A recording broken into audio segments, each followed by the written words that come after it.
Warning, it is the opinion of the 4th Street Productions and the Working Perspectives podcast Weekend Pop-In that we should inform you that some of the language used in this recording could possibly be considered offensive. You've been warned, so if you decide to listen, then don't complain like a fucker. Hi, hello, how are you? Thanks for stopping by. Today we're talking to some real people about some real things, living real lives, doing real stuff.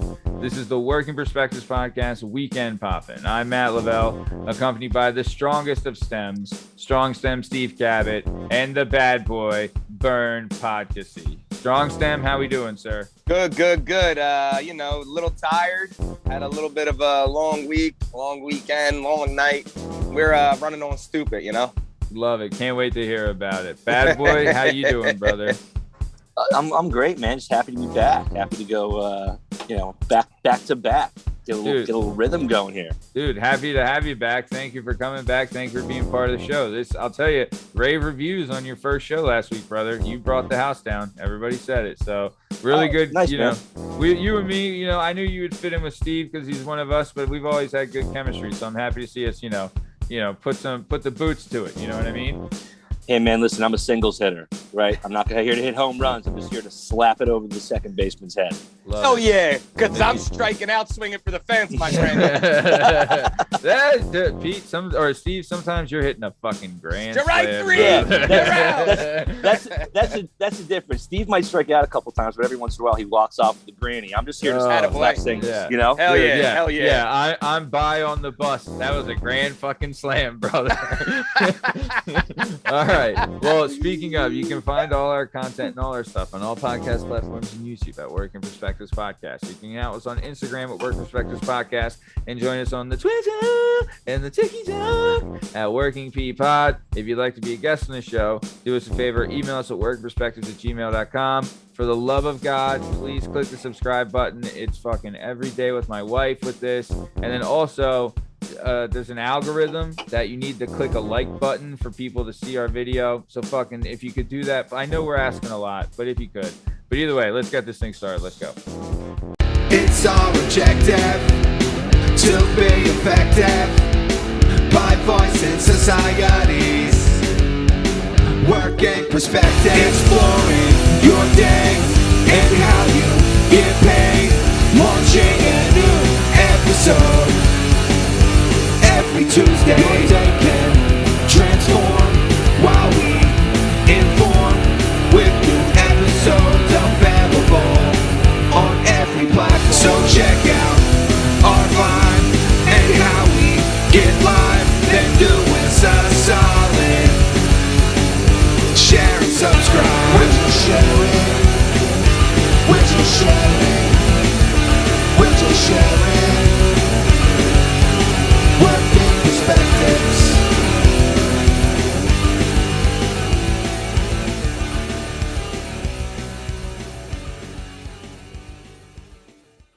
All right. So the strongest of stems.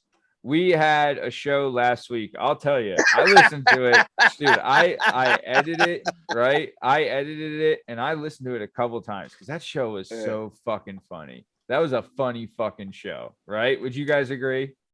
Listen, I've been through some wild shit in my life, and I'm usually a real good off the cuff guy. Like I can just roll with the punches. That shit caught me so off guard.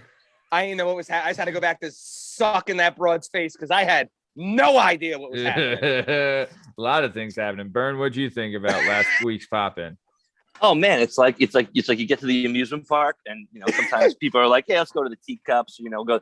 That was like getting on the upside down roller coaster as your first move, like 9 a.m. Great analogy. Going upside down. Great analogy. We're going breakneck. So I was just happy to be along for the ride, man. I'm in. Dude, we were happy to have you. So I will say this, right? And here's the thing. Here is our philosophy for those listening. Inappropriate is fine. Offensive is not, right? Mm-hmm. And that's how we categorize it. And I think that's fine, right? So yes. I'll say this. I won't say who the sponsor was, but I was in, I've been meeting with a sponsor and they've been listening to the show and we've been going over a deal and how things would work.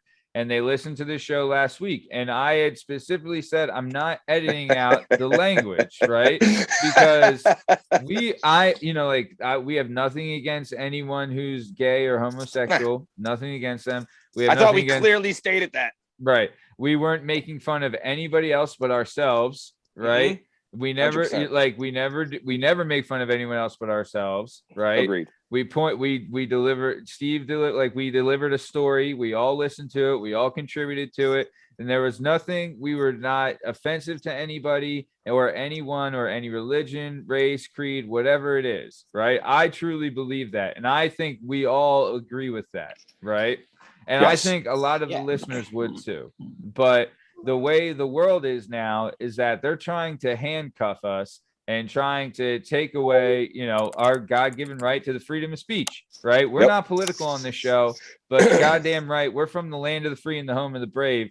And I'm not letting anyone tell us how we can talk just so they can try to give us money. I think that there's more people out there that want to hear us actually talk like actual people instead of some fucking robots, right? And that's what we're doing. So to the sponsor who took the deal off the table, you're going to be back eventually because we're doing what the people want. So we'll be ready for you when you come back. Hey, sponsor that took the sponsor off the table. Stop being a faggot.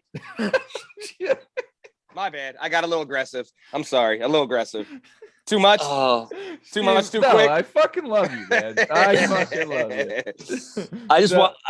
I'm only concerned. I just want to know if those Danny DeVito people are still on the line. As long as hell they're still yeah. interested, I'm good to go. Fire Bros. If I hit them up on Twitter and Instagram and send them the clip. Did you? Yeah, I sent them the clip and everything. Yeah, and on hell TikTok. Yeah. Yeah. I hit them up. Hell yeah. Dude, if they want, dude, I mean, that's, hey, fucking Fire That's Bros. awesome. Shout out. They weren't the Good job, Matthew. Yeah, Good job. They weren't the sponsor, but I did reach out to them. So, and I sent them send them the video of us shouting them out. Because not only did we verbalize their product, but we also featured in the video available on YouTube at Working Perspectives Podcast. So and I also sampled and told them how well the product was. Yeah, it got a bunch of thumbs up. Yeah, goddamn great, right. Ringing endorsement. That's Absolutely fire, yo. This is fire. The Fire Bros delivering. So, all right. So that's what. Hey, that's hey. For those listening, you know who we are. You know we're not dickheads. We're not offensive. We're definitely inappropriate. But for sure, there's nothing wrong with that. And I think also we're fucking funny, right? That shit was funny, right? If it's funny, like, come on. If we're not hurting anybody. So for the sponsor, don't be a soy boy. Yeah, we'll talk to you when you come back. So either way, can I make one little point? Right. Of course. So I used to run a production company. We used to write comedy. We used to do all kinds of stuff. Right. I used to study comedy. I went to CBA, did all that kind of stuff. Right. And when it all breaks down, right, essentially what comedy is the subversion of your expectations, right? The setup is, oh, this is a story, and then the punchline is that's the opposite of what I expected to happen. That's it. It's not a complicated formula. It's just like so if you want to hear Steve's story edited by a bunch of people, it's not going to hit the same way. And also, I appreciate Steve saying, hey, these are the words we were using on the bus. I'm going to give you the real story. This is the actual story. And because words matter, and I understand people get offended by things, but I don't know, anybody who listened to last week and thought that there was some kind of hatred or, bigotry or whatever, like, you're right. The joke was on us. So, dude, I say just keep doing. I feel bad that I was on one weekend poppin', and I obviously. I don't know exactly what the sponsor said, but I'm like, I feel like I'm 0 for 1. No, but dude, no, I'd rather be 0 for 50 and then get a good sponsor who actually wants to promote the kind of stuff that you want to do. And just for the record, I went over this. Just so you fucking soy boy faggot pussies know. The whole shtick was warming this kid up. You know what I mean? So at the end of it, this kid was, by the time we left, he gave us all a big hug. Yeah. Like, thank you guys. No. I might have used the word faggot a bunch, but it was in a loving way, like the way my dad calls me a piece of shit, retard asshole. Right. All right. Right. Like it's in a loving way. Right. Like it's not derogatory. Correct. It's not like he just said. It's not hateful. Yeah. None of that shit is. You fucking pansies. I'll tell you this. I will guarantee this 100%. If someone was being a bigot to him, Steve, you'd be the first person to throw him the punch. I would guarantee it. Right. You already know. Dude, I bet that guy, like, you know, I know it's a small nuclear waste town or whatever the fuck it was, but right. Like I bet that dude like legitimately left like, hey, these guys are my friend. I'm one of the boys now. Like he's in with the boys, you know, like I smacked his ass. I smacked his ass harder than any human I've ever smacked an ass before in my life. Dude, that was my favorite. Maybe I'm gay. Maybe I'm no. Guess what, guys? Ready for this? I'm not gay. All right. That was my favorite. That was my favorite part of the story. Of like, and then you get to the actual day of the wedding, and you roll behind the guy in the bar and slap him on the ass, and like, "What's up, buddy?" And you're like, "Yeah, we're there now. We're like, good. We're there. No one cares. Everyone's cool. We're having a moment. We have a relationship now. We're cool. Yeah. We're boys. Yeah. It's good. Yeah, like for sure." And I'm sorry again. So when you hear me speak like that, and you hear us move that way, for you fucking pussies. I grew up in a locker room, all right? Yeah. I played sports my entire life. A locker room etiquette is a lot different. The first thing that teaches you, I don't give a fuck if you're white, purple, pink, black, neon, gay, straight, stupid, smart. If you help me, you become my guy. You're now my brother. So it bonds people. So that's the same mentality that people come from, and people just don't understand that, like, you know, that like locker room banner, that like camaraderie. You know, I agreed. Yeah. Agreed. I agree, man. Yep. And it's not. There was not a hateful word uttered last week, and it was nothing but sweet to me. For everybody listening, look, we don't force I mean, there's a couple of people I force to listen to the show, but you know, we don't force you to listen. We thank you. We thank God. You have no idea how absolutely thankful we are for everyone that listens and everyone that supports and everyone that tunes in, because we do put like our heart and souls into this thing, and we do love doing it, and it is so much fun. But like, you know, I think the listeners don't want to see us turn into robots or be handcuffed. I think they want the real us. So that's, you know, that's what we decided to do. You can go a million other places if that's what the kind of content you want. Right. You can go anywhere else. You can go to television. You can go to network stuff. You can go to most Twitter stuff. Like, if that's what you want, there's a ton of it. So here's something else. Or you can go kill yourself. How's that sound, you fucking dork? Listen to us or go die. All right. Yeah. How's that sound? Yeah. There's nothing. I agree. There's nothing wrong with what we did. I agree. Oh, not with me. Not with the go kill yourself. No, I agree with. I mean, you know, it is what it is. But he's not saying don't go kill yourself. He's not saying go kill yourself. Before you kill yourself, just like, share, and subscribe. That's all. You know, and hit the algorithm thing. Yeah. Dude, so that not to bird walk a little bit, but just a quick thing. Did you guys see how they tried to they jump on Chappelle for Chappelle going? Chappelle on his special, he's talking about the baby. So his little shtick was, so do you guys know the rapper The Baby? People are like, yeah. He's like, you know, the baby killed a person, right? You know, he killed a person, right? In Walmart. And it's a true story. The guy was trying to rob him, and he shot and killed the guy in self-defense. So of course, charges were not like, his daughter was with him. He says it in one of his songs about how I'll kill another guy if they try to come at me with my daughter around, right? He had his baby. Yeah, dude, justifiably so. 100%, right? And he goes, nothing happened to his career. You get a couple gays a little upset. They try. Now all of a sudden they want to take his fucking show. He fucking killed a guy. Yeah. They were worried about him saying some. He was like, so I just want you guys to know where the direction we're going. And this is where they try to cancel him on. He's like, just so you know, he killed a guy. That's okay. I say one wrong. You say one wrong thing about, gays. And next thing you know, or whatever that is, anything, any group that wants to get upset, not them specifically, any group. And next thing you know, you're canceled. Yeah. So the funny thing was he did a special I would think it was during the pandemic. He put 2 out, and one of them was like, people were upset, like he made a lot of like trans jokes, right? Okay. Yeah, he always does. Okay, so like so just the conversation we were just having. So Dave Chappelle does a special. He does 2 like back to back. They're both good. One of them gets a little heated about trans stuff. You just triple dog dared him to be like, he is like, I'm a prolific comedian. So what I have to do is I have to find the line, and I have to step over the line. So then all of a sudden it became a double, like, oh, Dave is transphobic. And then so he does this new special where he's like, I'm not anything phobic. I'm just gonna talk about funny shit the same way I would talk about. But like, you triple dog dared Dave Chappelle, one of the greatest comedians in the history of mankind, for sure, on a topic.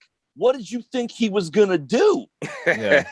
You can't cancel Chappelle. You can't cancel him. You can't cancel Rogan. You can't like when they I mean, like, they have too much of a support base, right? Agreed. Like, the people love them, and they're not like if they were bullshit, different story. But they're not bullshit, man. That's the thing. So gimmick. when that did happen, Shab was talking about it today. He was like, yeah, they were all like, oh, one of the writers on Netflix, this fucking stupid twat, whatever this fucking cunt's name is, was like, I'm not gonna write anymore until you guys cancel Dave. And Netflix went, bitch, he makes the most money of any person on our platform. We don't even know you. Get the fuck out. He's there. He's bye-bye. Bye-bye. He's a comedic icon. And he's a voice of, in my eyes. He's a voice of a generation. He's revolutionized the comedy game, right? You heard about his summer camp, right? No. So pandemic hit, comedy shuts down. Chappelle lives in Ohio. And like on like a farm in Ohio. Pandemic hits, shuts it down. Chappelle goes, we're doing shows here every night. So there's comedians who just come and he set up a huge thing outside. The people from his town he would invite, and hey, keep coming. Like, let's keep doing live comedy. Keep your chops up, because for free. Clubs aren't hiring right now for free. Keep your chops up. Let's come here. Let's just fuck around. It was like 8 months of people being like, and then you find out like secretly, like, Dave Chappelle ran his own comedy club in his backyard during the pandemic, and there were all these professional, huge name stand-up comedians who were like, I bet Burr swung by, Rock. I bet dude, they all did. The biggest names on the planet. He's touring with Rogan right now. Like, him and Rogan are as tight as they get. And probably like Snoop Dogg too would hang out. Hell yeah. And he would just do shows in his backyard, and all the other comedians were like, this is so important because we can't get up in front of crowds. We can't do stuff. We can still come here and work and be around other comedians and really let it fly. That's the dude Chappelle is, man. So he is prolific, to say the least. Steve, I agree. Like, I love George Carlin. I love Pryor, but as far as a guy I came up watching, like, I know, watching he's my Chappelle favorite. when I was young and watching him now, he's just been too funny for too much of my favorite. life not agree. to go, this guy's the Every dude. special's a banger. Dude, think my about generation. I think about this all the time. How much did the Chappelle Show affect culture? Like, there's so much stuff that we use. Like, only dude, 2 seasons. Dude, Kobe, right? You know how when you're like, Kobe, that's from the fucking Chappelle Show. I smoke rock, Joe Rogan. Dude, yeah. Like, he's had a ton of shit, man. Like, all of it. Fuck your couch. Fuck your couch. Dude, I sent a meme today, right? My buddy sent me something about, like, Kyrie Irving doesn't want to get back or whatever, and he's in hell. Hell yeah, Kyrie. I sent somebody a meme today that says, because fuck them, that's why. Like, from the Top Copy-ish. Like, it's 20 years later. I'm still, like, the first thing in my head is like, oh, Chappelle. That's like that Chappelle thing. Like, it's legend. Still on my fingertips 20 years later. Dude, it's the how much he's evolved from then. Like, to think, like, he was at the forefront of everything evolving in comedy at that point, to now he's still at the forefront. Like, and remember, he does it for comedy. He's for comedy. That's him. Wait, tied in, just like you said with the faggot sponsor. They were like, dog, we're gonna give you $100 million, but we have to take creative control of your show. He was like, oh, well, then I'm done. Then it's over. And stop the greatest show ever. Oh, the best. Dude, did you ever see? No, you guys aren't doing that. You guys aren't doing that. Yeah. Did you ever see he won the Mark Twain Award for comedy, Dave Chappelle? Right. Yeah. Which is like, I guess that's like the Oscar for comedy. Like Heisman. Once a year. They give it to somebody once a year. It's a Heisman. Like, dude, like Steve Martin, I think, is one, like, just the best, right? Yeah. It's more like the career Heisman. You know what I mean? Right. Yeah. Right. Yeah. Mm-hmm. Yeah. Like, it's like a Hall not of a single Fame. Season. Yeah. Like, you gotta. Oh yeah. It can't be one and done. It's you're so right. No. But so at his award ceremony, right, they had a bunch of people speaking, like Neil Brennan and Sarah Silverman and like just all these great people. But Jon Stewart was there, right? And you remember, right? Like, when Chappelle Show stopped, I think like that's when the Daily Show really fucking took off. Like the Daily Show, I agree, dude. The Daily Show was massive. Like, look at what it's long. Like, dude, Colbert started as a segment on the Daily Show. I know, right? When do we think Chappelle went off the air? I'm trying to remember. Like it was probably like 04, 05. Yeah. 04, 05 for those seasons, like right around there. Let me. I'm trying to remember where I was living. I was living in Narberth, so we were working at Vinny's. Yeah, 04, 05, 06, somewhere right in that range. And you're right, because when I was in high school, Craig Kilborn was the host of the Daily Show. Yeah, right. Craig Kilborn. Yeah. That's right. And Stewart took it over at some point when I was in my early 20s. And you're right, it probably got to the point. I mean, not only was Colbert on that show, John Oliver has a show on HBO. 06. Steve Carell started there. Yeah, Carell. There's heavy hitters. But so either way, so they're at the Mark Twain award ceremony, and Jon Stewart says the same thing. He's like, like they wanted to give Dave $100 million but they'd have to take over the show, and Dave said no. And then Jon Stewart's just like, and I gave that $100 million a great home. And he's not wrong though. He's not wrong, dude. But if anybody, like, besides obviously South Park, he was probably the biggest show on that network.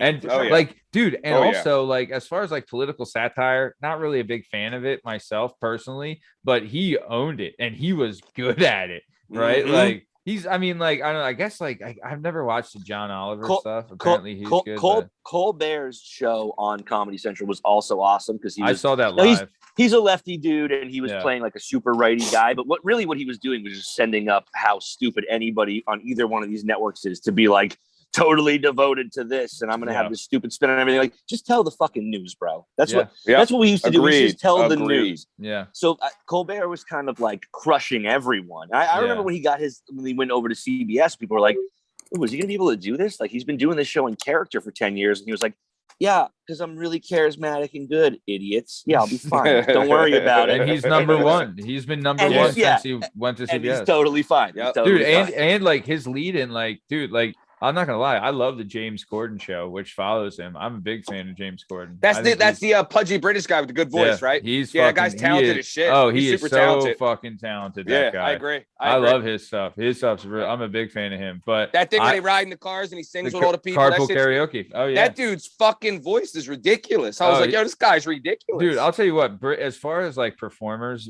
British people are on another level. It's not even like agreed. So like. That's because they're all into the play shit and whatnot. Like, that's the thing. But that's the thing. Like, if we're coming up here, right? That's why they're good. Exactly. Like, if we're coming up here, right? We play sports. And like, well, I'm saying, like, if we're like, I want to dedicate to being in the theater and being an actor, right? Like, it isn't, it is what it is. Not an easy life. It's not an easy life in school when you're the theatrical major. Right, exactly. But like, I know at our school it was really lucky because we had a lot of things available, but they have entire schools dedicated to art, like to the arts and to acting and what do you call music. Those speds? Thespians. That's right. It's like a lesbian, but they do plays. It's a thespian. Dude, I'm not gonna lie. If it was like, I would have like loved to have been able to. I would have loved to know that now. Right, like, because I had like big time stage fright, still do, right? And I would love to have been able to work on that, like, and help you with your stage presence and things like that. I don't know if that's true, Matt. You used to wrestle guys in your underwear in front of a bunch of people one-on-one, so I don't want to hear about the stage fright. But I hear you. You still get nervous doing it. You still get nervous doing it. Agreed. As the guy who got up a lot on stage to do comedy and never wrestled anyone in a gym in my underwear. In your underwear. I feel like you're good, Matty. I feel like if you get over that hump, you're okay. It is what it is. It was So, but either way, so we really went. Go ahead, Bern. Here's one thing. I knew I was going to do that. little bird luck real quick though. But the one thing I do miss out on is, like, I didn't do plays or anything when I was in high school. Yeah. But then as I got older, I found out how much weird sex stuff all the theater kids were doing. They were like all these little insulated groups. It's like band camp. It's like band camp. Yeah, and they were like a They insulated fucked. little group, and they'd Oh, sleep yeah. over, and no one, and a couple people were gay, and no one knew who was what. And it was fine if everyone Well, slept they in were the all basement after the touching show. stuff, and And then years later, I'm hearing about the nerdiest kids in our classes just having orgies, being like, I wasn't knocking it out like that. Yeah. At 17, I'm gonna- that dude, what? That Yeah. dude had sex with 2 girls at the same time. Yeah. I'm gonna be That dude? honest. I'm gonna be honest. I've strummed down a few in my time, right? I've had a Yeah. theater major. Check the resume.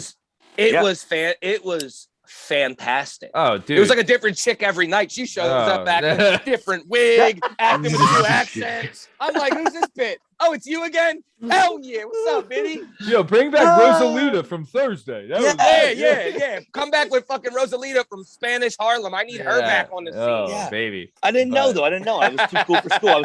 I was playing Dude, sports. same. Being too cool for school. I Agreed, realized theater kids were having That's much the more thing. interesting sex That- than I was. Well, that's the thing. I just wish that I just wish there wasn't the stigma. Like, cause it's the Agreed. stigma. It's the Agreed. stigma. But to be Agreed. fair, there were some total fucking dweebs. Ah. Like there's some people There's- like you're cool, but I'm like, bro, like come on, you know, like the thing just generates lesbians because the dudes are such noodles that they're Yeah. like, I would rather fuck you than this fucking Well, weirdo. But then it's like, but the girls that are straight are like ultra Horny? horned up because they're never around. There's any no dick. straight, like there's no like masculinity. There's no Yeah. real dick there. Yeah.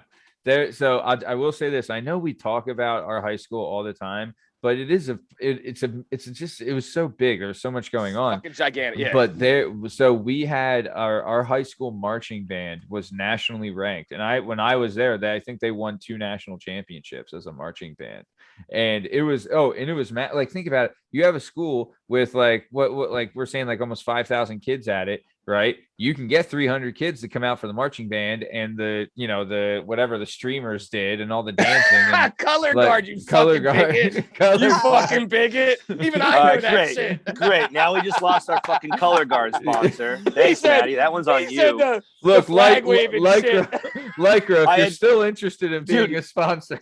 Dude, I had Big Baton on the hook, and you just blew it. yeah. Dude, big streamer is really mad at us right now. But like it'd be the same thing where it's like it's a huge like, dude, there's 300 like people in the band and the color guard, like it's a massive group, Yeah. and it's Oh, all yeah. a bunch of horny teenagers on buses, and dude, they're like fucking throwing down on these. They're all around. bus- They're hanging out.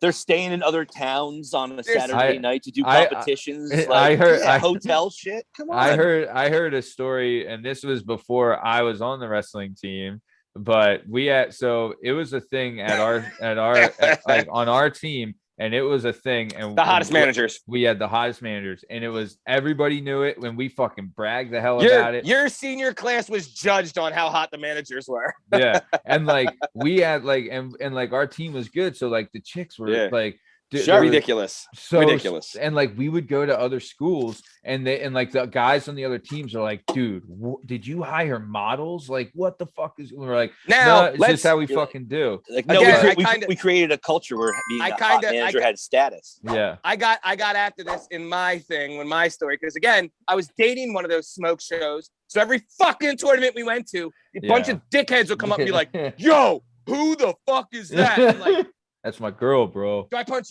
you Yeah. right now, or do I wait Yeah. till I Yeah, but weigh in? Should I get Steve, a snack first?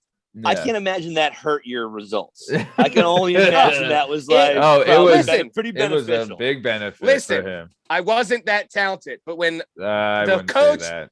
the coach would say, that dude gonna bang your girl if you lose because you're not a man, I went Wow. out there ready to. When I say I turned into fucking Tyson Fury. I was Yeah. like, I will die on that mat if that's what Mhm. it takes. I will Dude. die right there in front of everyone. I don't care. Dude, Steve's being modest. Steve's very talented, but also Steve is very tough, and he was extremely physical, right? Like What? That's so weird. I never got that. dude, I've seen him take a motherfucker's head off with they call it a crossface, but really it's a forearm favorite shimmer. move. And I remember seeing this, and the kid just gave up after it. Like, I've never seen a kid get pinned with a crossface, but fucking Steve He was just just quit. like, oh, he just rolled over, and he's like, I'm not taking it. Like, they're not calling it. right? And Steve's like, dude, his neck is like snapping over, and Steve's just fucking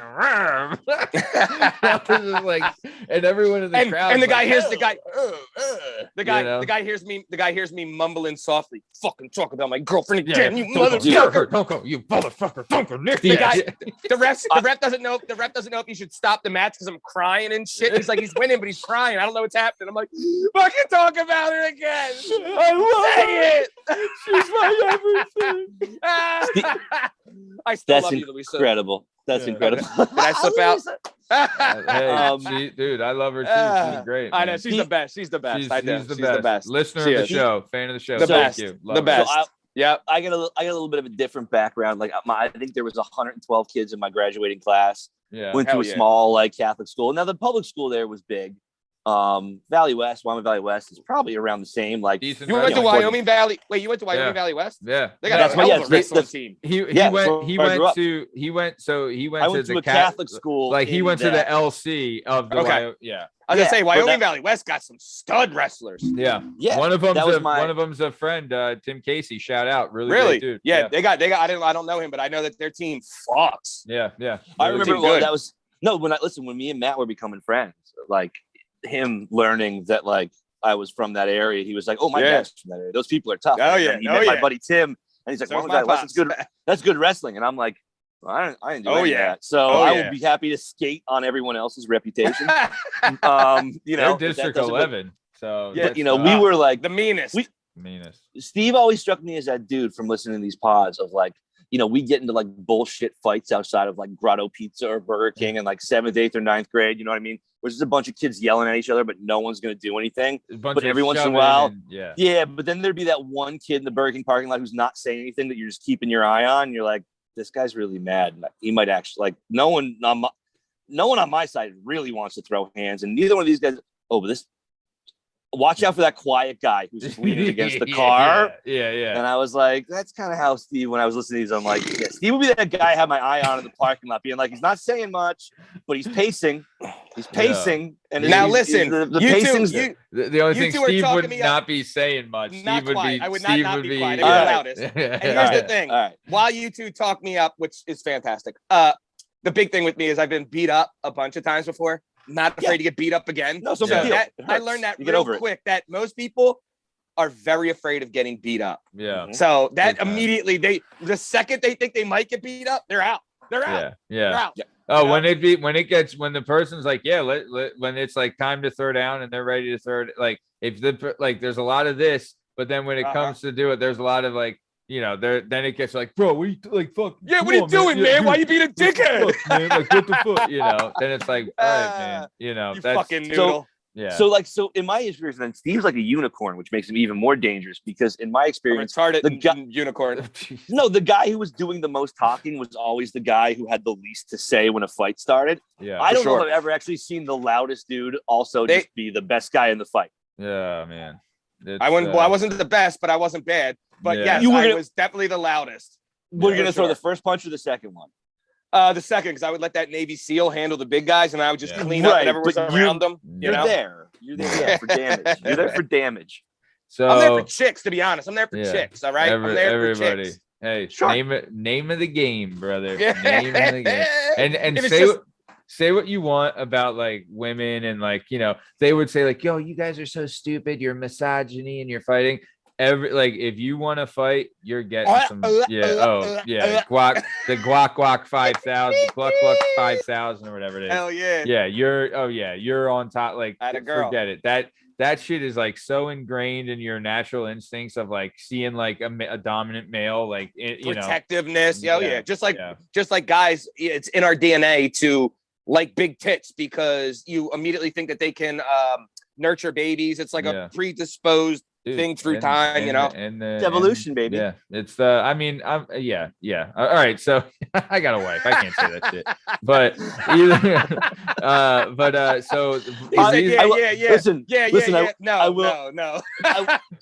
I will say, if I think back on it now, I don't know that I made a single decision between the age of like 13 and like 25 Without that tons trying to of get blood in your laid cock?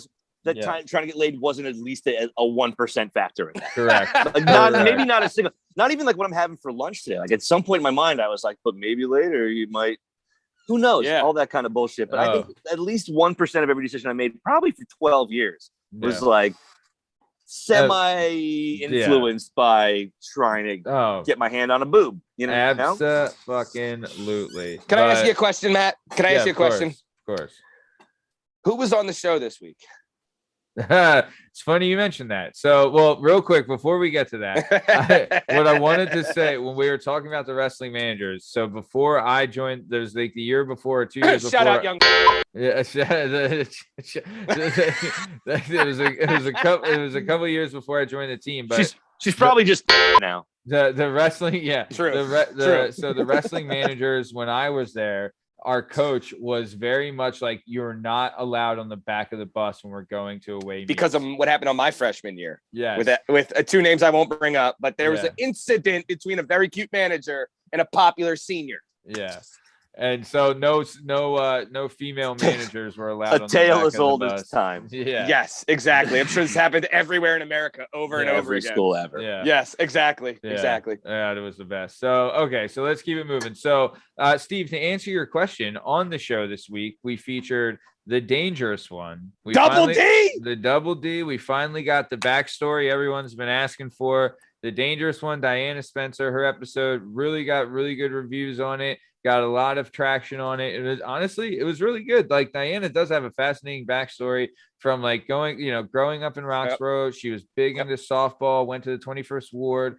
Then like she, went to an all girls Catholic high school, and, fantastic. And like the job she would have, like managing a mall Santa. She was a barista, and at the same time caught a major drug bust, like watched it happen across the street while she was a barista.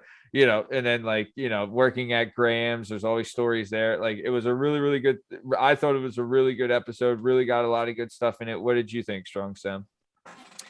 Listen, I got a little experience with the Hallahan girls, right? Sure. A little bit. Not only through my assholeness, but also through my blood. My mother went there. My grandmother went there. Yeah. They're Hallahan girls, right? Yeah, they wild people, man. My mom reminds me of the dangerous one. Like, my mom will fucking lose her marbles over anything at any time.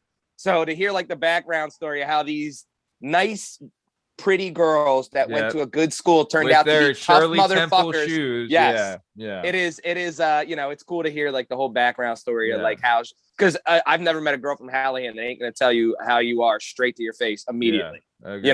So yeah, for sure. They shout out Hallahan. They're shutting it down. It was the oldest girls' school in the country. Shut down this year. Oldest girls' school in the country. Oldest girls' Catholic school in the country. That's a fucking shame. I know. Yeah, shout out Hallahan. I know Diana had said that when the show The Orange Is the New Black came out, everyone that's us. Yeah, every Hallahan alum was like, "Oh my God, school! Look at that! They stole our shit. They stole our shit." Yeah. Really? Yeah. Wow. Yeah. That's what she That's said. wild. Welcome to Philadelphia. Yeah. She said, Go ahead, Brent. Not to break into, but like, honestly, I grew up in Wilkes-Barre, and then I came down to go to school in Philly. I legitimately thought that all boys and all girls schools were like just in movies. Like, I didn't know they were a real thing. Yeah. And listen, I've been going down to Philly my whole life. My dad went to school down there. Like, I've been Villanova basketball my whole life, going to Phillies games since I was like 5. But like, I didn't know the city. I legit thought that all boys and all girls schools were just a thing in like movies. Yeah. And then I end up moving to a city, and I go to Villanova, and all of a sudden people are like, I went to Ryan, I went here, I went to Wood, I went to this. And I'm like, not only is it a real thing, but I think I'm living in a city that does it more still than like any other city in America. For sure. Yeah. So it was so ingrained into the culture, which was so funny, because I was like, I thought this was fake. Not only is it real, but it's like a real. People are like, my brother's wife, like Meg, grew up in the Northeast. Like, she went to Basel, and my buddy was like, "Oh, I went to Ghost. I know your brother." And like, I didn't even know it was a thing. And then I moved to Philly, and I'm like, not only is it a thing, it is a fucking thing. It's a culture. Like, it is a real culture, a real tradition, a real like part of the culture of the city. Yeah, sure. I'd agree. So it was a real like kind of culture shock. I was like, it was like that, And then I met some dude who said he rooted for Notre Dame and Penn State football, and I was like, that's not allowed where I come from. Yeah, that's impossible. But I hear you, it's impossible. But like, it's impossible. And then there was another dude, and then I found out the hard way that we didn't get school off the Monday after Thanksgiving because I grew up in a place where that's the day that buck hunting season starts. Yeah, so you never had Thanksgiving was a nice we don't do that. It was a nice long weekend. I got down to Philly. I'm like, what do you mean we got to school on Monday? I don't even hunt. I just knew I had the day off my whole fucking life. You gotta remember too, when America started, Philadelphia was the great experiment with religion. So it's still that way. That's why it's such a deep ingrained culture. You could do whatever. That's why there's bazillion churches that aren't just, they're all types of denominations. And they're all fucking beautiful. The Quakers and like all that stuff. Like it runs. They didn't give a fuck what you thing. worship. Yeah. Which is good. I honestly think that's like they were fantastic. Honestly, I think that's what makes it such a successful city. You know, I agree. And like successful in what, murdering people now, but whatever. But it's successful in like people can like be like, you know, live here and thrive. Agree. Honestly, had it not been for the William Penn law, right? Like you couldn't build a building higher than William Penn. We'd be bigger than fucking New York, you know, like, or just maybe not as big as New York, but we'd be much bigger than they had what a better we are. port. See, this hurts my heart right now too, because like I said, I lived in Wilkes-Barre for 18 years. I lived in Philadelphia for 17 years. And then I moved to York because, you know, like my wife's a doctor. Right. We had to move to York and like, shout out your wife. Love her. Shout out my wife. She's a doctor. You know, I'm no dummy. Shout out doctors. And welcome to York. Welcome to York, PA. No, not New York, York, PA. So, which also was the capital of the United States for 2 weeks. The Articles of Confederation were actually ratified here. So I was like, Jess, well, we can move wherever, but I'm only living in former capitals of the United States. So like, I've been to Philadelphia, I'm in York. I'm like, if you want to go to DC, that's fine. But like, I have a thing now. Yeah. We have a standard here. Yeah. We have a standard we need to maintain. Yeah. But like when I came down a couple weeks ago, saw your ass. Saw the you saw old Uncle Matty win the rights to the show in a game of Mario Kart at Graham's Pub. Yeah. And I promise I'm going to bring this back to make sense because I saw that there. And then driving back, I was like, man, I miss Philly so much. And then my wife and kid today went down to like take a day trip and went to like Please Touch and went to the, and I was like, if there's some way we can get back there, I don't even care. Like, get me to like Glenside or like, just get me somewhere even close. Yeah. But when I was at the live show was the first time I ever got to see Diana in person. Oh. And I was going to introduce myself because I knew I was going to come on this the following week. Yeah. But she was so business oriented and focused that I was like, I don't actually want to meet her like that. Like, I think she'll be like, get the fuck out of my face. I'm doing something right here. Like, she was grinding. She was there. I thought the same thing when I met her. And then I realized she's thinking about fucking Frank eating trash. She's worried about the atrium falling in her backyard. So as she looks like she's really worried about what's happening there, she's thinking about the trash dog.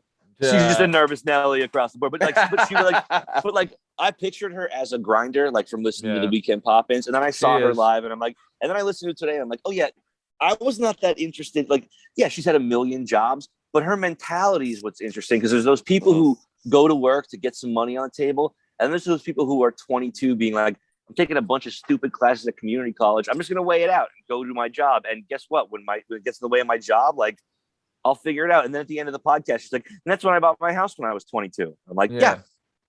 That's, dude, I mean, some people are just wired that way. And listening to that pod, I was like, I kind of thought that. And then you hear that and you're like, oh no, she's actually more wired that way than I even thought. Like, how's it 22? I don't know if I had shoes when I was 22. Like, I mean, I had one of them. I just didn't know where the other one was, you know? Like, I was still keeping money in a sock at 22. Yeah, you know? Man.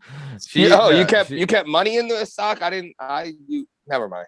I used to, that was my, so my move was this, and it worked for a while, is that play that? From my tips, right? I would never color up my tips. I would keep the ones specifically. Baby. I would take the ones and I would put them in a sock in my sock drawer, like an empty sock, and I would put them in there. And then every month that would be enough to pay my rent and my bills from what I saved from tips there. Yeah. Every day. And you know, because as soon as you put it in a 20, right? all of a sudden you're like, well, I'm just getting, it's only 11. And then I just have a 5 in there. And then I just have this in there. You color up all your money leaving the bar, right? Now you're like, oh, I made $250. I'm going to have $200 and a $50. You just lost $90 just because you're going to be a little fliff with it. Take those ones, put them in the fucking sock, pay your rent at the end of the month. And those other 5s and 10s will get you through, man. Yeah. It's really, dude, it was like, it was a solid move. I think you showed me that, Burn, because didn't you do it with a Crown Royal bag? My whole bartender, just ones. Keep your ones, put them in the thing at the end of the month. And then also you get to walk into the bank too, because you got to pay that rent. And then the lady's like, what do you do? And I'm like, I'll be dancing in the evening. Here's the issue. I hear you too. And I wanna partake in it. But if I had a fucking sock drawer full of ones, I'd be at Delilah's quick, straight like a dickhead. Don't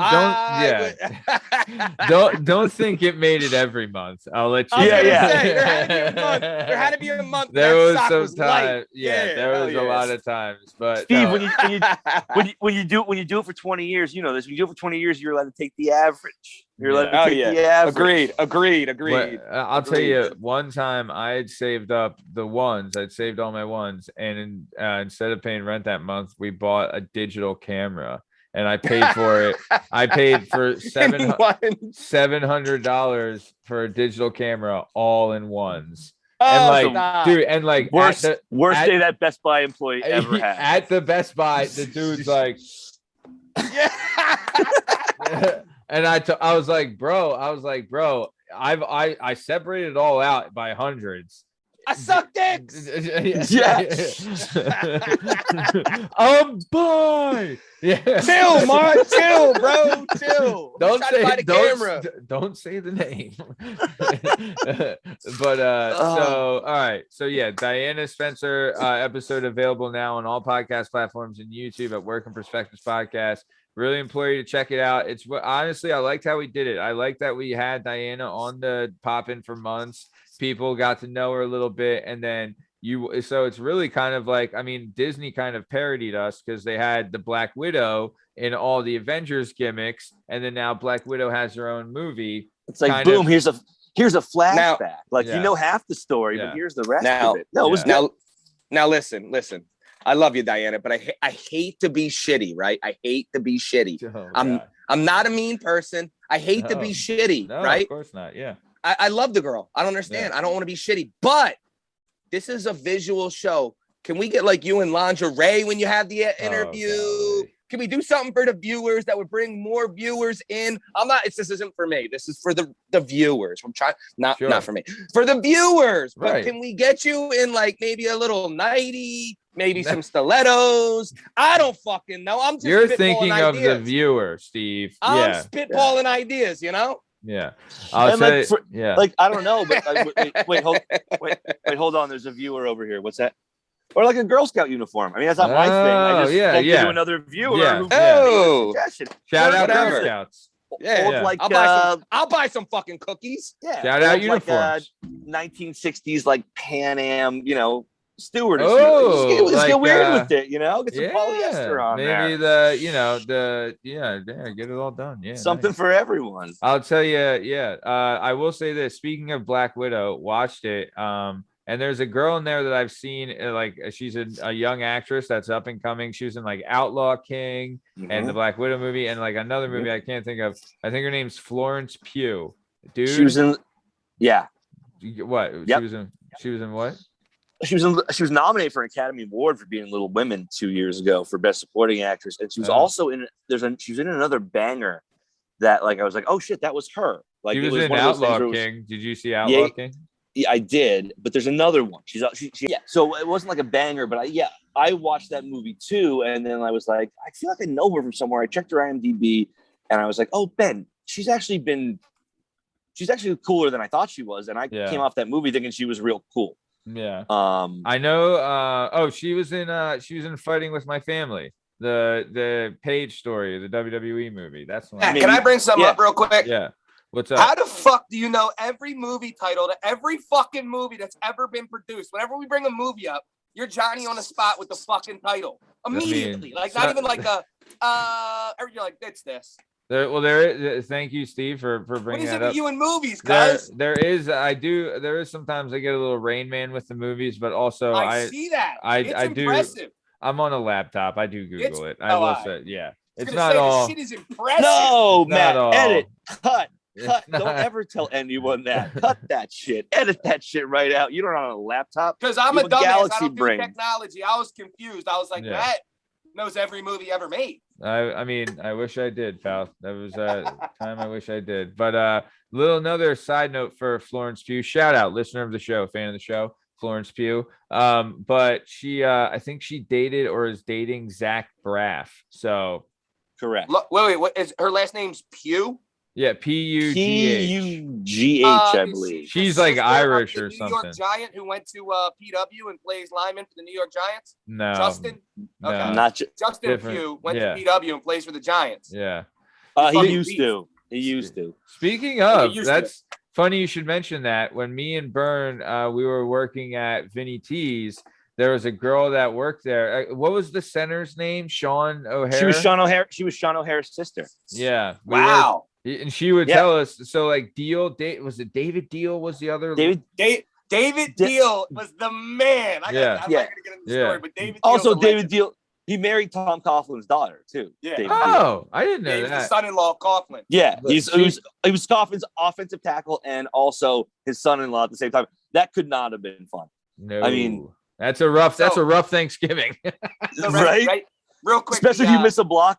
Oh, we're walking into a Monday night Giants-Eagles game in Philly one time, right? Me and a couple of my buddies, I'll leave nameless, right? Yeah. Not my words. Yeah. But we're ragging guys on the way in with their Giants shit on. You know, it's the same thing with New York. Yeah. Right. We're ragging people. And this girl turns around and says, shut the fuck up. And she's a thicker gal, right? Yeah. And listen, I ain't a hater. I'll take down whatever, right? Hey, but sure. My friend, on the other hand, he's a little different. So my friend yells, she has an Eli jersey on. And he yells, Eli Manning, bitch should have a David Deal jersey on. bro. Over. I was like, no. Night. You can't do that. That's somebody's fucking mother. Even the Giants fans were like, damn, that was pretty fucking good. Right? Like, night. That's it. Yeah, dude, I'll tell you. So I remember her telling us, I think her name was Jen, if I remember correctly, but Sean O'Hara's sister, she told us like the line. I think her name was Katie. Oh, you might be right. It might be Katie. But they would have all the line because he was the captain of the line. And I think he was a team captain and he was the center. Oh, yeah. So he would have play for like 14 years. They would have all the linemen over for dinner. And she told us they would have to put phone books under the table because their legs were so big that they couldn't. Holy shit. Could you imagine that? Like dude, this is some fucking corn-fed motherfucking big. And my friend called a chick that guy's name. Oh man. Yeah. There's you know, it is. Listen, I talk shit with everybody. When he said that, I was like, too far. Too much. Too much. Too far. Too much. So also, but if you're like, I mean, in my estimation, it's like this, right? And I had season tickets for 12 years and I was at a ton of Giants games and like gotten a ton of arguments and all this stuff. If you're a Giants fan and you're visiting, the way it is that they'll yell at you, there'll be some back and forth. But if you're like I wouldn't say polite, but if you're like watching the game and you're just rooting for the game and just doing that, it's like you kind of like, all right, he's not being like a total dick. He's just fucking watching the game. Right. Yep. But if you're the guy that's standing up, like doing all this shit, if you ask for it, you're going to fucking get it. And that's like, that's when it happens, you know? Can I offer a unique perspective? Because so Bern is I am a New York Giants fan. Yeah. And it is what it is. How those midgets doing, by the way? Bro, it's a fucking what a disaster, dude. Danny Dimes ain't shit. Danny Dimes he's still sleeping right now after last weekend. So I go to a game, right, and it is probably 2008, 2009, somewhere around there. Did they win this? Is this when they stopped undefeated season before or after? This is maybe the year after. Okay, so that would be 09, 10, right? 09, 10, right around there, right? So it's Donovan's still playing quarterback. Okay. So but he's getting towards the end of the of the run. Yeah. Number 5 will always love you. Sunday night game, right? So I go down there tailgate. I got a standing room ticket. I'm down there with a bunch of dudes who are Eagles fans. Yeah. And Standing room's the worst. well, no, it was okay, right? Because the link was not that old even at that point. Were you on the rail? Yeah, I mean, it sucks because if you don't get on the railing, the other 8,000 assholes, the second you take a piss, steal your spot, you can't see shit. Yeah, I fucking exactly. hate standing room. So tough, right? So, but I'm with all these people with tickets, but it's a great day. It's November. It's fucking 9 degrees out. We show up to tailgate at noon. It's a Sunday night game. We have a great day in the parking lot. Yeah. I'm a Giants fan, but I'm not a loudmouth, so I'm like, everything's going fine. It's going fine. I'm up in standing room. I'm a Giants fan. It's a close game. It's great. I'm smoking joints with people. People are handing me joints. You got Giants shit on? Yeah. I'm wearing a Giants like beanie, pretty much. Okay. But otherwise, you go and I'm like, hey undercover. guys, I mean, I wasn't loud about it. I was not wearing a fucking LT jersey. I'm not. Yeah, you know what? The name of the game. Ain't nobody saying shit. We'll fuck with LT. No. Actually, when they see me, they're like, no, we don't. Yeah. That doesn't count. So, and it's great, man. I have a great time. Right, all my friends are somewhere else. I'm in standing room. We're smoking joints. We're breaking balls. I met Jimmy's wife. Jimmy's wife is Ellen. His kids are Johnny and Susie. They're razzing me. Whatever. And then in the fourth quarter, there's about 7 minutes left, and Donovan throws a pick 6. Oh. And now it's like 17, sounds about right. Yeah. Sounds about right. It's like 17-9 Giants, and 6 minutes left. And it's kind of whatever. And then the Eagles get the ball back, and they like go 3 and out, and then all of a sudden there's 3.5 minutes left, and like the worm is starting to turn. And so I'm like, all right, I'm going to get a head start on this. I'm going to go take a piss or whatever. So I went to take a piss. I'm getting ready to go say goodbye to my new best friends in standing room. And the security guy walk in, and the security guard goes, "You're out of here." And I was like, "What?" He's like, "I'm throwing you out of this game." I was like, this is the guy who's literally been sitting next to, like standing next to the, the ramp we're on the whole time. And I was like, "No, but we're good. I'm just going to go." He's like, "Get the fuck out of here." And I was like, all right. So it was like, Eagles turn the ball over 3 minutes. I'm hustling down the ramps. I get back out to the car. If anything, he did like, you a favor. I was going to say goodbye to my new best friends, and they were like, "We're going to stab this guy in the fucking eyes if we ever see him again." Yeah. But I was a dick about it. Yeah. I was drunk. I was a little high. I'm like, "What do you mean, throw me out of here? What the fuck did I do? I didn't do shit. I've been fucking cool all game." And the guy's like, "Get the fuck out of here." He's like, "Look, I'm not trying to see a fucking mauling happen, right?" Yeah, now. man. Like, if they beat your body to death, you know how much paperwork I have? Like, just go, man. There's 3 minutes left. You got the ball back. They have one timeout. Just trust me. Just get the fuck out of here, dude. I've seen some people get fucking. Sorry, go ahead. No, I was just saying it was a great lesson of being like, yes, I had a great time in enemy territory. Yeah. Yes, I'm a big Phillies fan. I'm a Flyers fan. Like, I just came from a weird spot, man. My neighbors, we talked about it. Yeah. You're right. And my neighbors, my family, like my best friends, the neighbors that I've had, in my mom's house for my whole life, they had Giant season tickets. It's like every year they'd throw me and my old man like the Cardinals game, because the Cardinals were technically part of the NFC East. Yeah. It's like the late 80s, early 90s. The Giants are terrible. The Cardinals are terrible. It's the end of November. They're like, "Yeah, you want our 2 tickets this week? Take your boy up." Like, great. It's Dave Brown's playing quarterback. It's 1 degree. The Arizona Cardinals are in town. Like the first 4 NFL football games I ever saw were Giants Cardinals games in like 0 degree temperature, because those were the fucking tickets no one wanted. It was like, open to our neighbors. Take his boy. That's why I'm a Giants fan, just because that's the fucking team I first went to go see live. Hey. So I'm a Phillies fan. So I'm a Villanova basketball fan. So I'm a Notre Dame football fan. Like, that was the first place I got to go root for a squad. Dude, we said it last week on the show, where it's like, when we were kids, you had to decide your teams early as a kid. That was like, it, man. Once you pick them, like, it's all right. This is it, and That's this is man. this. That's a wrap. Tough titties, man. You're gonna have to ride or die with them. And honestly, it's a great lesson to learn. You know what I mean? You need to know, like, you got to eat shit and like the taste of it sometimes, especially with these teams. But you got to stick with it so you can. It just makes, when it does happen, that much greater, you know. But I had a 2008, man. Now, growing up being a Celtics fan, by the time I was like 10, I remember your 2008, buddy. Whoa, Yeah. baby. Yeah, being a Celtics fan was not fun for any of my childhood. Like Larry Bird was gone by the time I was 10. Yeah, Right? shitty ass accents. Right. The Phillies. I'll never forget the day that I consider myself to be grown up, which is like learning that like sometimes life's not fair. Is watching that Joe Carter home run and being like, no, wait, I'm a kid and I'm watching this Ruined game, my and I'm staying up, childhood. and I'm staying up late, and we're fuck supposed Joe to win Carter. this. I'll say This that. is my Yeah. team. But Joe Carter taught me an important lesson. Life's not fair. Fucking So figure it out right easy. away. But that was the meanest thing that ever happened to me in my entire life. Fucking wild. Thank you, fucking queer. I mean, dude, that you know? was, dude, nothing broke your heart. Well, dude, I don't think I mean, obviously like the Eagles Super Bowl team and maybe the 08 Phillies are like some of the most loved teams in Philadelphia history, but I would put the 93 Phillies as possibly the most beloved team in the history of Philadelphia sports. I was 11 years. I was 11 years old. They were a band of fucking whack jobs. Like you had John Kruk, you had Mickey Morandini, you had Nails in the outfield. Come on, Nails doing Dutch, Pete Incaviglia. Get the fuck out of here! Come on, dude. Inky was a legit leg breaker, babe. Kevin Stocker. I mean, that was a fucking What a squad, man! But my grandfather loved Mickey Morandini. Dave Hollins. Mickey Morandini. Dude, Eisenreich with the Tourette's, you know. You had Dutch, man. Like, baby.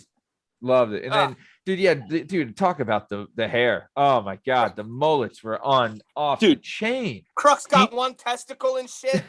Yeah, dude. But the joke was, John Crux up the bat. What's the count? He's got 2 balls and 1 out. Pete Incaviglia seemed like what John Kruk would do to his create a player character in like a baseball game. Where it's like, I'm gonna make him fatter, hairier, better mullet, a little bit greasier, a little bit slower, and everyone's gonna love him just as much. Total beefcake.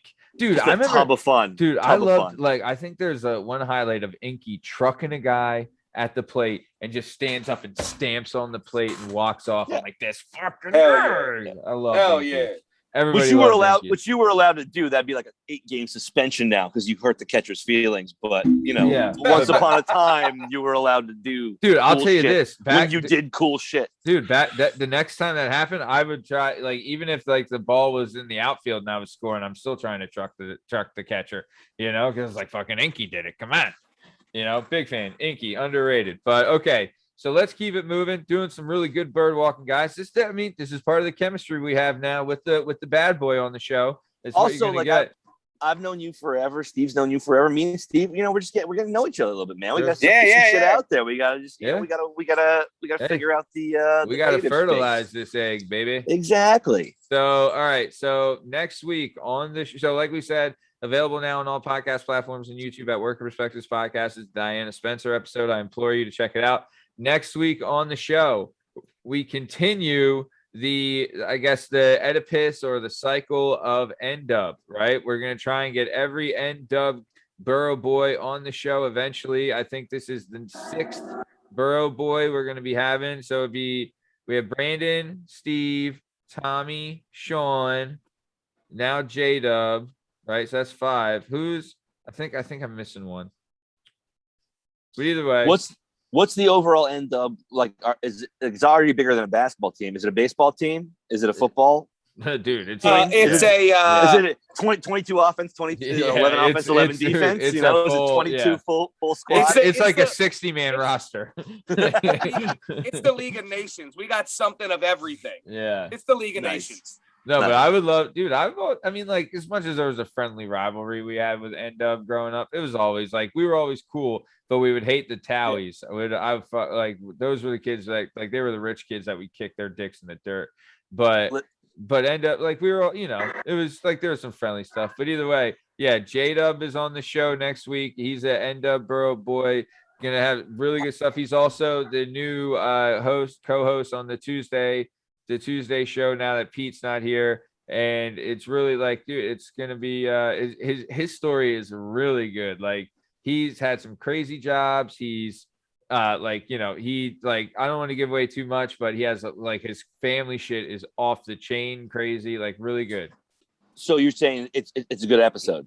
I mean, like, Because I'm gonna feel really bad for like, because eventually out of these 22 dudes, like somebody from Ed Dub is eventually gonna come up and not smoke it, and like, and so like I feel I already feel bad for whoever that's gonna be, because so far the End Dub dudes, like, yeah, I get those dudes, but also I'm like, oh, same different.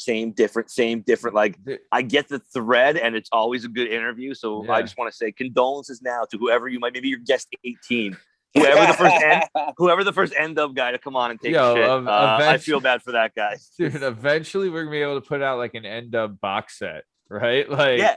Like we had, because Steve got two, like, so Brandon was on the show. He got a Yeah, 2 oh, hour no. show. Steve Yeah. got two. Steve's was a 2-parter. Sean Days was a 2-parter. Right? I know, dude. Yeah, Tommy was on the show. Justin, and then Brandon's booked to be on the show again. Bro, I in listen. like a month. I know. Yeah. Of course. That's what I'm saying. Yeah. The end of box set's gonna be a hot seller, but if you can find any old camcorder video of that dodgeball tournament, I'd like to see That it. was I'd like way to see before it. cell Dude, phones, my man. that- That was way Yeah, I was before- saying maybe camcorder, maybe somebody was taping dude, that. that might be be a great idea maybe for the next live event. You know what I mean? Like, who knows? Yeah. Yeah. Oh man, dodgeball. That I don't know. I was thinking that or Bago or something along those lines, you know, like I want another, like, we're going to have another, obviously with this show, things happen, you know, so I just want to be able to get it going and have another live event. Cause it was like, you know, I know we didn't talk a lot about it, and the video is being edited and will be released, eventually, of the live event, but it was a really good time. We had a great turnout and like got a lot of good traction off of it, and obviously the right guy won, so you know, it is what Listen, it is. It was electric. All right, Yeah. I was there. It was electric. There was a feeling in the air. It was Yeah. cool. It was a cool experience. Yeah, you got to hang out with my boy Sean. Is, I'll tell you, I love that fucking kid. What a fucking little go-getter, man. That Oh. dude was like, he's he awesome was in man. it. Yeah, But also, Steve, just to let you know, like, I don't want to like not play both sides of the coin. Matty's bachelor party, me and Tom went on a flip cup run for the ages. I Oh, mean, really epic. just annihilated the world. So we have our own shorthand. We have our own handshake. I was there to support the Lavelles, and the way, I think the right thing happened. right. But I can't shade my man Tom. Yeah. We've been boys for a while, and Yeah.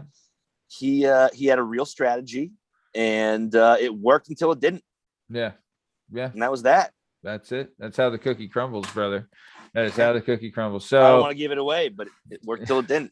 yeah. So, okay. So like we said, next week on all podcast platforms and YouTube at Working Perspectives Podcast, Justin Richardson episode will be available. It's going to be a really good one. Another thing that JDZ. another thing, Avengers copied us again, like they're doing, like we're giving backstories to our major characters, like, come on. So either way, before we get out of here, Strong Stem, you said you had a long couple days. You want to indulge? What do we got before we get out of here? Yeah, a little bit. Only on one aspect, though, right? So he was in the city. He's mingling. He's mangling. He's doing the usual, right? I'm fucking Sure. waving to people. I'm kissing Yeah. babies. I'm Shout out patting asses to kissing gay babies. dudes that are apparently bi. Whatever. Right. So I'm out here doing my thing. And I wanted to go to Alves. Alves is a Steven Starr joint. Fucking fantastic. It's in the dead center middle of the neighborhood, right? Large homosexual population in Philadelphia. Yeah. But they just happen to have the best bars and some of the best restaurants. And it's clean as Restaurants, shit. yeah. It's super it's- clean and it's super nice Fantastic. area. It's Oh, it's fucking a great, fantastic. dude, great date like- spot. Neighborhood is a great date spot. It's like Fantastic. 3 almost perfect blocks to just go out and People have. ever You go can have into you can have Philly any and go to kind the of time. neighborhood, They're like, Philly ain't bad. I'm like, yeah, I know. Yeah. No, not at all. Yeah. But Dude, so I'll tell you anyway, too, you get a show at the clubs if you want to see some dancing. Woo! Slide by Woody, say what's Oh, up. Anyway, yeah. so I Salsa I dancing. look over and I see Alves is fucking packed. Yeah. So I'm like, yeah, that's a no-go, right? Yeah. So there's a small bar up the street I decide that I frequent before, right? Yeah. So my ex, she was from South Philly. We were always in there. I was like, all right, this little dive bar is not bad. So I walk up, big ass white feller is the bouncer. I say, how you doing, buddy? I give him my ID. He's like, yeah, ID and Vax card. I said, excuse me, motherfucker? My what? He said, your Vax card. Yeah, no, give me my fucking ID back. Right? I got a Vax card, you fucking communist cunt. Bro. So I'm like, listen, this is America, and I need to get drunk, right? Because it's a Tuesday night and I'm an asshole. So I'm like, if I can't do it in your establishment, where's the nicest place around? He was like, you can walk 6 blocks. I'm like, never mind. You know what? I'll go to McGillen's, right? Yeah. Ale House, oldest bar in Philly. I'm like, they don't fuck around. It's in a fucking alleyway. You gotta step in puddles and shit. Yeah. So I walk up and I'm like, what's up, man? He's like, how you doing? I'm like, hey. He's like, ID and Vax card. I was like, you gotta be fucking kidding me. That's So I ended wow. up in some Crazy. dickhead ass Wow. bar in the neighborhood that only required masks, but all these other places are requiring a Vax card to get That's in. wild. That's Bro, wild. dude, that is fucking So that's nuts. just a city. That's just a city thing for sure. Because like I'm still in Pennsylvania. I was in Wilkes-Barre a week it's ago. Democratic I was city, down in so York. Philadelphia is sucked by their leadership. Their leadership is the worst in the country, a besides California. Vax card? Like what Vax the? card. How do you get? Like, dude, you could get. And a, you can show it on your phone. So you know how many fucking dickheads can just. I mean, I can't because I can barely fucking get on the Zoom meeting. But It's a normal person could just make some shit up and be like, and the poor bouncer knows if that's real or not. He don't give a fuck. He doesn't give No. a shit. He just has to ask, right? His boss told me he has to ask. You take out a fucking index card and just say Vaxxed. And I So bet he goes fucking like, stupid. fair enough, man. Yeah, that's a really stupid thing. Like, I get if you're trying to shut down the whole pandemic, but like you can't have it both ways, right? So But like, it doesn't shut down the pandemic because all it does is fucking cure or help with your symptoms. Doesn't help stop transmission. It doesn't help with anything else. It helps with your symptoms. So why the fuck do I got to show you a card to get in this shitty ass bar? and also like, who is this bouncer who now, like, I've known a lot of bouncers in my time. Matt, you've been a bouncer.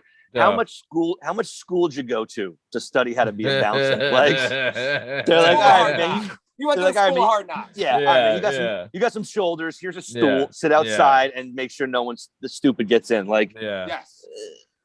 Like it's almost like if you're gonna do it, but you're not really doing it. You're like, hey, can we see your Vax card? Okay, great. Go. Like, then don't bother. Then why Look, bother? Again, dude. I don't care what side of it you're on. You're the top, the bottom, the in between. Obviously, I'm in between, right? Because I love watching people argue. So I like to be like I like to throw gas on the fire. I love it. Sure. It's a fucking America. What is it, Matt? Home of the brave, land of the what? Land of the free and the home That's of the it. motherfucking brave. So I'm sorry. Do you guys have a different meaning of free? Are you fucking serious? I know it's a private establishment, so you can do things like that. But hold on. I saw a meme before where a guy was like, oh, you want to ask for my Vax card? Well, then you know what I want to know? I want to know if the waiters ever had hepatitis A, B, C, D, the fucking cough. Right. I want to know if he's circumcised. I want to know all his medical history. Also, apparently that's all good. Let's be frank too. You're restaurant in the workers are notoriously very healthy people Yeah. with super well-adjusted lives who take great care of themselves. Yeah, they've definitely got every waiter you ever run into definitely has a pill for any anus or anus. No, you said anus. You said anus. You gotta stick with it. Yeah, they'll do that ailment, too. you said anus. Ailment, but yeah, dude, like also like what a fucking nightmare. Like, I'm not trying to be a dick, but this bar was in the neighborhood. Right now, they're asking for a Vax card. How long before half the dudes got AIDS? I was just gonna say, how long before they're like giving like a scan of something at the door? That's how it said. I saw a meme today. It said the NBA let Magic play with full-blown HIV, and they won't let Kyrie play because he didn't get a fucking COVID shot. And the person it doesn't affect are the super athletes who would not only have the best nutritionist on earth, he has the best doctors on earth. He's never going to feel it. Yeah. And this guy can't play in the NBA. But a guy who literally had a disease, who had a blood disease from fucking cheerleaders is all good. fucking him in the ass. Wait, But you can't get pregnant. You can't get pregnant if you fuck them in the ass, right? I mean, he was just being like, he was being responsible, if anything. Yes. Yeah. It's called birth control. Yeah.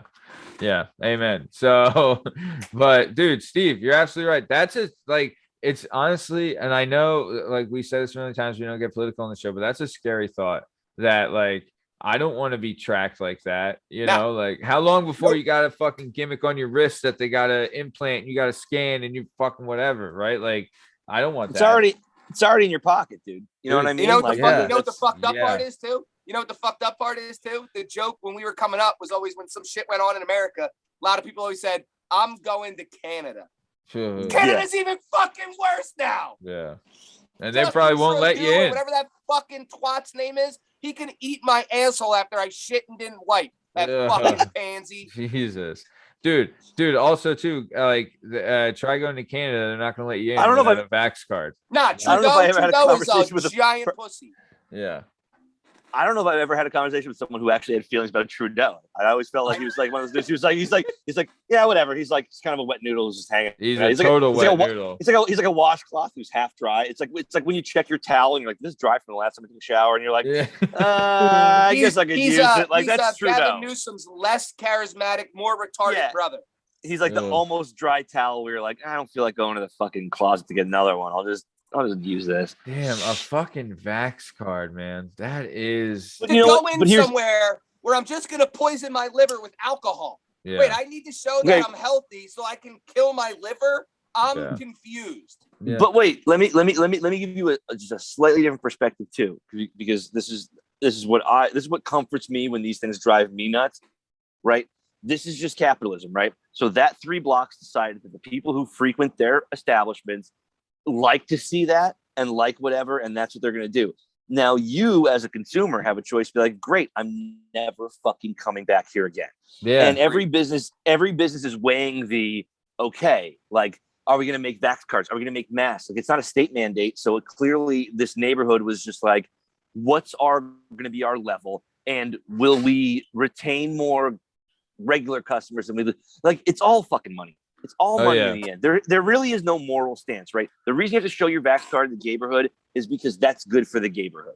And the reason you don't have to show your vax card in York, PA, is because they would burn the town to the ground. Well, there's no neighborhood here. Like that sounds great, but it's kind of not true, because in Philadelphia, there's a little thing called grants and money that they give to each other. And if you don't play by the fucking dickhead politicians' rules, you ain't gonna get none of that. Really? So they got to do that, so they stay in grace with. Yeah. If I say, hey, I don't show vax cards, next thing you know, I got L&I showing up every day asking for permits, asking for fucking this. They just bust your balls. So you got to play by the rules, because some pussy wants me to show a fucking card to drink beer. Yeah. It has nothing to do with your vaccine status. It's because it's all a fucking grift. Yeah. And everyone is trying to make sure they're staying on the right side of the grift, right? Yeah. So like, and you, right? So now you as a consumer are like, well, I'm never going back to this. I'm never going back to this. But you as a consumer can now be like, I used to go to this bar with my fucking ex-girlfriend. Elvez was full. I was like, oh, nice. I'll go have a nice night there. Now you're like, I will never fucking spend a single dollar in your establishment ever again. And that's how capitalism works, right? Yeah. You give me what I want, or fuck off forever. I'll find someone who does. Yeah. So like, I don't think it's a huge moral stance. Probably, I think probably it's 6 blocks away, because 6 blocks away, it doesn't pay for those bars to ask for your vax card. But on this, between 6th and 9th, you know what I mean? Like, we got a little thing going on there, and that's people are like, oh, they're asking for vax cards. That's nice. I like that. I feel safe. Like, they did the math. Yeah. If your kind of mentality was going to spend more money there than the other mentality, your mentality be winning. Yeah. And that particular 3 blocks, they did the math, and they were like, yeah. I'd like to see how long it lasts until, like, Because I know, like, if you're a place that's on the cusp, I wouldn't do it because you'll just lose so much money. I know, like, agree. the grants, but I think in the end you're gonna lose like regular clientele. You're gonna and I think when it affects guys- your wallets, it's gonna be gone. But we're normal dudes, right? Like the bars you grew up sneaking into, the bars you grew up going to, Matty, the bars we ended up working at Yeah, were places that were like, blue collar, not a fucking big deal, blue collar shit. Like, yeah. I don't live a bougie life. I never had enough money to be like, oh, I live in Old City and I go out to dinner every night. Like, Yeah, that's not my life. None of us, So for me, I look at that shit and I'm like, well, this doesn't make any sense. You're gonna lose whatever. But there are places who are gaining customers because of that, and that's true. That's just true. Hey, not listen, That's true. how there's it's not how it works for me. There's a legendary dive bar in Philly that I just had to swing by just to check out 'cause it's not far, called Oscars, right? Yeah. Oscars is Yep. like in a basement. It's fucking been around for a bazillion years. It's the most dive bar you've ever seen. I walked in. The guy didn't even ask me for ID. He was like, Why? you look fine. Come on in, buddy. Yeah. Yeah. You found Yeah. you found the basement. You found the basement. That's our only test. You found the steps, man. You're good. Yeah. You find the steps, you can get a beer. Like, He's like, Yeah. you look severely or you don't look severely intoxicated. Shot on the house, homie. I was Yeah, like, yeah. yeah. Yeah, nice. So, all right. So let's keep it moving. We're gonna finish up here. That is, I mean, I know we don't get political on the show, but I don't think that's a political thing. I think that's just a human thing. Matt, that's not political. That's economic. I agree. Yeah. Here's the thing: we get it confused because everybody has to take their fucking. I'm blue. I'm fucking red. I'm whatever, and now I have to burn the other guy's house down. That's not politics. That's economics, man. It's capitalism. It's whatever. That's just how it works. Like, so I don't think it's bad to talk about that kind of shit, like the actual machine that runs everything. The if shit you're that blue, affects us, or you're red, like I was talking to a friend about this the other day, and we were talking about like, oh, you can't talk about politics because it's so crazy. I'm like, no, it just doesn't matter anymore. Like, you want to talk politics, vote for your judge in your town or your fucking mayor. It doesn't matter who's president, Democrat, Republican. At the very top, they're both the same thing. They're fucking. It's all special interest. They're all paid. It's all bought and paid for, man. Like, yeah. Best case scenario you can do, like, vote. I don't know, vote for your local like sheriff. Just figure out which one of these dudes sucks and which one doesn't. It'll probably affect your life way more than who the president of the United States is. Because when it's all said and done, they're all fucking bought. You can't get to that position without being bought and paid for a million times. Yeah. Like, it's Again, done. Not political at all. That some dickhead could walk into that bar with open sores and a drippy dick and have some kind of fucking flesh-eating disease, and they're like, "Oh, you got a Vax card? No problem, buddy. Come on in." Yeah, dude. I'm not arguing that it's not stupid. It's for sure stupid. It's just for whatever reason that stupid is it's the fad. For where it is. Like, that stupid. That shit won't work at Graham's. I'll tell you that. That shit won't work at Graham's. And they would never even attempt it. No. The same thing, dude. Same thing at the End Up Pub. All of that. They'd burn the motherfucker down before they did that. So because the people that you said, the guys where you guys worked and the other places, those places come from people with real fucking problems, and that's the last on their list. They got to worry about how they're going to make sure they can pay their daughter's tuition. They got to make sure they know how to pay fucking mortgage or make sure they have food on the table. They don't give a fuck about this stupid fucking card. Right. Yeah. If they're coming to the bar at 9:30 on a Tuesday night to have 2 drinks, they're not Appletinis, man. Beer and shot before I have to go home and take a shower and fucking wake up tomorrow and go back to the thing I was doing. The kids cry. The thing I was doing all day today. Like, it's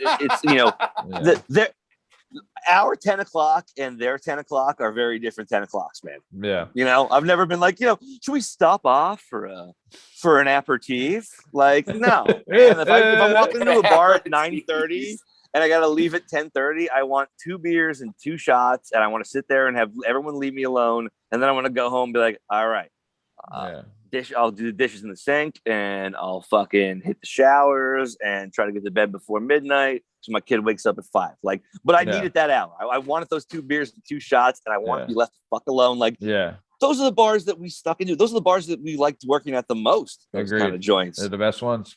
So I'm not there for someone to excited because remember, I'm not in there to really get you two have a different motive because you're both married. I'm in there to fuck chicks. Yeah. And now I can't go in. Yep. Do I have to go get a fucking jab so that I can go see the chicks in this fucking thing? Because I'll goddamn do it, all right? Dude, I'll do it. For all we know, the future Steve. Mrs. Strongstem could have been in that bar. What the Agreed. fuck? What the Agreed. fuck? All vaxxed up, like 12 shots in, like extra Hell vaxxed. Yeah. Now, So if the girl who was given the vaccine was Spanish and cute, I'd Right. have 40 by now. Yeah. I'd have 40. yeah, and you'd be learning salsa dancing with her. Yeah.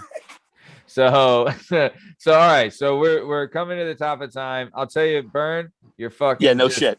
fucking knocking out fucking homers, babe. Another great fucking shout. Nope. Another great show. So coming to the top of time. Before we get out of here, Burn, anything you want to say to the legions of adoring fans before we leave? I mean, it's just, I always said I wouldn't cry when I got here. No, man, whatever. Listen, anybody who fucking tunes in and listens to the show knows how good the show is. The Weekend Pop-In is such a fun thing because, It really Matty, is. it's very clear how much effort you put into it and how meticulous you are, and like how you Appreciate that. drive you. that show on Tuesdays. And so I always like then the next couple of days later get to watch you guys kind of loosen out, get loose on Thursday. So just being part of the Get Loose crew. Yeah. That's our new name, by the way, guys. Sorry, The Diana, Get I guess Loose you're crew. out. But now it's the Get Loose crew. It's just all I can say is Fire Brothers. It's fantastic. Fire Hit Brothers. Hits up, Fire Bros. Come on, Yeah. Fire Bros. Yeah. You're You gonna know get- we are the dudes. We are Yeah. the dudes for you. Yeah. You want cross country marketing? We're your guys. Fire Bros. Yeah. It's fantastic. It's a fire in your mouth. No, thanks for having me on, boys. It's Hey. it's a Dude. pleasure, man. It's been a Dude. blast 2 weeks in a row. So Dude, thanks for coming on. Can't wait to keep it rolling, man. You've been fucking money. So nice. Strong stem. Anything you want to say to the Calder Cabot before we take off?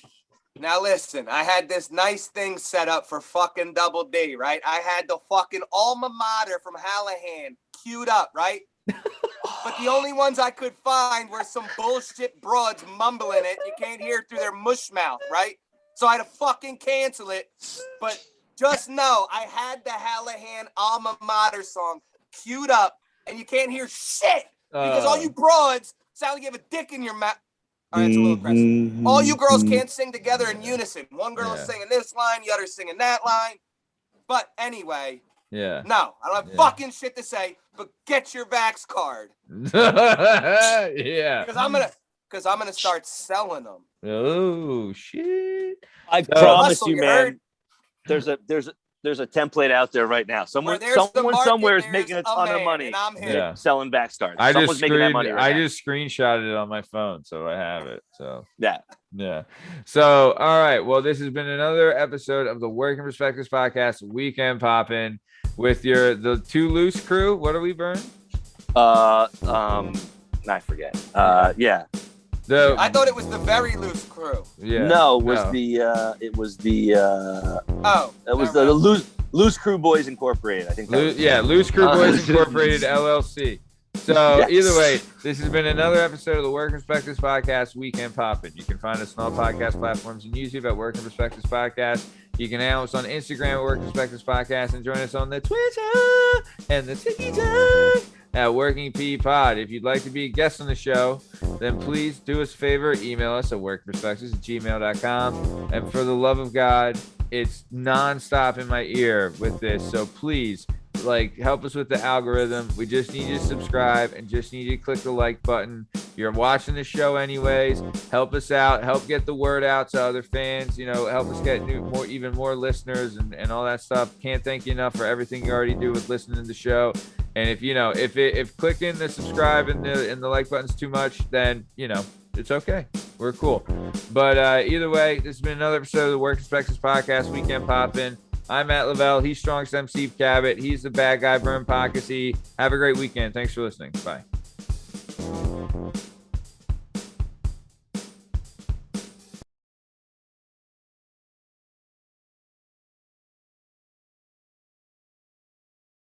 Warned. So if you decide to listen, then don't complain like a fuck.